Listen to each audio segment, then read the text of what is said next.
তো দেখতে দেখতে আমাদের ক্ষেতের ধানগুলো একেবারেই পাকতে শুরু করেছে।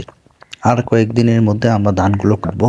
তো কৃষকদের মূলত প্রধান উৎসব হচ্ছে ধান কাটা, তারপরে হচ্ছে সেটা নবান্ন উৎসব। ধান কাটার পরে নতুন চাল দিয়ে নবান্ন উৎসব পালন করবে।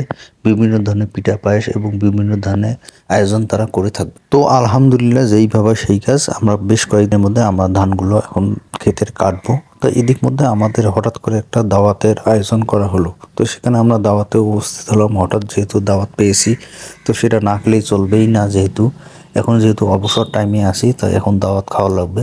কাজের সিজনে কখনোই দাওয়াত খাওয়া চলবে না। তো দাওয়াতের বাড়িতে গেলাম, ও সেখানে আমাদের বিভিন্ন ধরনের নাস্তার আয়োজন করলো। আপেল, কমলা, মালটা বিভিন্ন ধরনের আয়োজন তারা করেছে। তো আমরা সেখানে প্রথমে উপস্থিত হয়ে নাস্তা খেলাম। পরে ভাতের আয়োজন করলো, পোলাও, ডিম, গরুর মাংস, মুরগির মাংস, বেগুন ভাজি বিভিন্ন ধরনের আয়োজন করলো। আয়োজন শেষে আমরা বিভিন্ন ধরনের অন্তরঙ্গ এবং বিভিন্ন ধরনের মুহূর্ত আত্মীয় স্বজনদের সঙ্গে আলাপ আলোচনা করে নিলাম এবং বাইরে বসে বিভিন্ন ধরনের অন্তরঙ্গ এবং পান সুপারি খেলাম। তো খাওয়া দাওয়া শেষে আমরা আত্মীয় স্বজনদের সঙ্গে কুশল বিনিময় এবং পরিচিতি পর্ব শেষ করলাম।